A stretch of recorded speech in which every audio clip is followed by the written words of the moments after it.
And welcome back to my YouTube channel. कैसे हो आप सब? आई होप कि आप सब बहुत ज्यादा अच्छे होंगे। आज के इस वीडियो में मैं आप लोगों के साथ बहुत सारी इंपॉर्टेंट चीजें शेयर करने वाली हूँ। जैसे ही मतलब हमारा जीएनएम खत्म होता है, बीएससी नर्सिंग खत्म होता है और कुछ लोगों का पोस्ट बेसिक बीएससी नर्सिंग भी खत्म हुआ होगा, तो अब हमारे माइंड में कंफ्यूजन स्टार्ट हो जाता है कि अब व्हाट नेक्स्ट, अब करना क्या है। एंड सीरियसली ये स्टेज मेरे साथ भी आई है, जीएनएम करने के बाद भी आई थी एंड अभी करंट सिनेरियो में भी यही चीज चल रही है, क्योंकि मेरे अभी पोस्ट बेसिक के फाइनल ईयर के एग्जाम्स खत्म हुए हैं। तो इन सब चीजों के इन सब क्वेश्चंस के आंसर देने वाली हूं मैं इस वीडियो में। तो बिना देरी करे इस वीडियो को शुरू करते हैं। तो सबसे पहले हम उनकी बात कर लेते हैं जिन्होंने अभी के अभी मतलब जीएनएम खत्म किया है, एंड फिर हम बात करेंगे बीएससी वालों की और फिर हम बात करेंगे पोस्ट बेसिक बीएससी वालों की।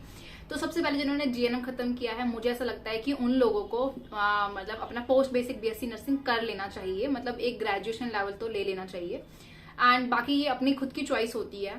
एंड मतलब मेरा पर्सनल व्यू ये है कि जीएनएम वालों को पहले पोस्ट बेसिक बीएससी नर्सिंग खत्म कर लेना चाहिए, उसके बाद ही वो अपने फ्यूचर प्लान्स मतलब करियर के रिगार्डिंग वो प्लान कर सकते हैं। तो अब यहाँ पे मतलब बहुत कॉमन सी दो ही हमारे पास चीजें रह गई हैं, एक है बीएससी नर्सिंग, एक है पोस्ट बेसिक बीएससी नर्सिंग।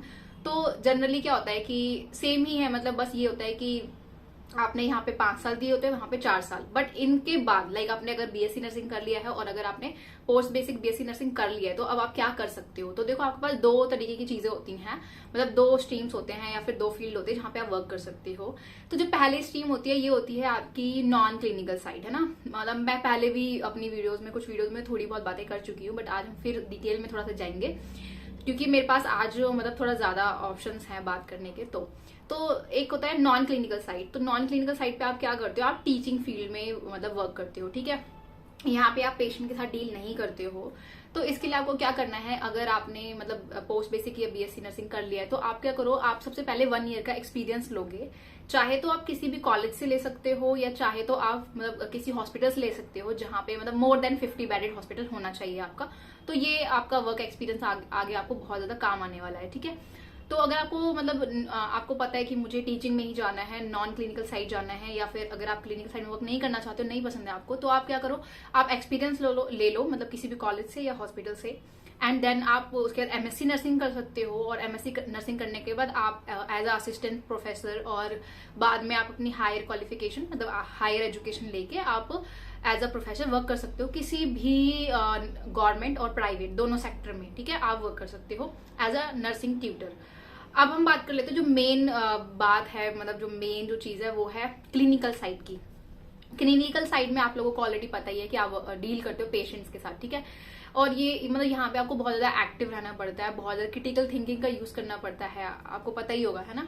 ये सब सारी चीजें बेसिक है। तो यहाँ पे आप क्या कर सकते हो, अगर आपको पता है कि मुझे क्लिनिकल साइड में वर्क करना है, तो यहाँ पे भी आपके पास अगेन 2 तरीके के काम होते हैं। 2 तरीके से आप चीजों को कर सकते हो डिवाइड। एक होता है आप as a nursing officer work करो। तो इसके लिए आपको कुछ ज्यादा करना नहीं है। अगर आपने मतलब जैसे ही आपका ग्रेजुएशन कंप्लीट हुआ है बीएससी नर्सिंग या पोस्ट बेसिक बीएससी नर्सिंग, अगर आप प्राइवेट सेक्टर में वर्क करना चाहते हो तो भी अच्छा है, बट अगर आप गवर्नमेंट सेक्टर में वर्क करना चाहते हो तो आप उसमें भी कर सकते हो। तो सबसे पहले तो अगर आप मतलब फाइनल ईयर में हो तो आप प्रिपेयर कर सकते हो कुछ गवर्नमेंट सेक्टर के लिए, क्योंकि मैं आपको बोलूंगी गवर्नमेंट सेक्टर में मतलब बहुत कम लोड होता है, बहुत कम प्रेशर होता है as compare to private sector. Again कुछ अपने पॉजिटिव पॉइंट्स प्राइवेट सेक्टर के होते हैं और नेगेटिव पॉइंट्स भी होते हैं। तो प्राइवेट सेक्टर में आप बहुत ज्यादा मतलब आप लर्न कर सकते हो, आपको समझ में आता है कि कैसे चीजों को मैनेज करना है, मैनेजमेंट आपकी बहुत ज्यादा अच्छी हो जाती है, ठीक है। लेकिन आप क्या करो, मतलब जैसे ही मतलब बट गवर्नमेंट का अपना ही क्रेज है इंडिया में, तो है ना, कि अगर आपको करना है तो आप गवर्नमेंट करो या फिर आप फॉरेन अब्रॉड जा सकते हो, राइट। तो आप क्या करो कि आप किसी भी गवर्नमेंट सेक्टर के लिए आप प्रिपेयर करो। तो इसके लिए बहुत सारे डिफरेंट हॉस्पिटल्स हैं और बहुत सारे डिफरेंट मतलब आपको मिल जाएंगे एग्जाम्स। तो इसके लिए आप क्या कर सकते हो, सबसे पहले अगर आप फाइनल ईयर में हो तो आप नॉर्सेट के लिए प्रिपेयर कर सकते हो। मुझे इन सब चीजों के बारे में सीरियसली अब जाके पता लगा है, जैसे मैंने पास आउट किया है उसके बाद ही। तो जनरली लोगों को नॉलेज नहीं होती है, अवेयरनेस नहीं होती है। जिनको नहीं पता है नॉर्सेट क्या है, तो उनके लिए बस यही है कि वो मतलब एक कंबाइंड एग्जाम होता है एम्स लेवल का, जहाँ पे आपको मतलब इसको क्वालिफाई करना होता है। एंड अगर आप क्वालिफाई कर लेते हो तो आप मतलब स्टेट के मतलब लाइक इंडिया के किसी भी एम्स में आपका एज अ नर्सिंग ऑफिसर आप सिलेक्शन ले सकते हो, ठीक है। तो आप नॉर्थ सेट के लिए प्रिपेयर कर सकते हो या फिर किसी भी गवर्नमेंट सेक्टर के लिए, लाइक पीजीआई हो गया, ठीक है, जिपमर हो गया, इन सब के लिए प्रिपेयर करके आप एक गवर्नमेंट सेक्टर में वर्क कर सकते हो एज अ नर्सिंग ऑफिसर, ठीक है।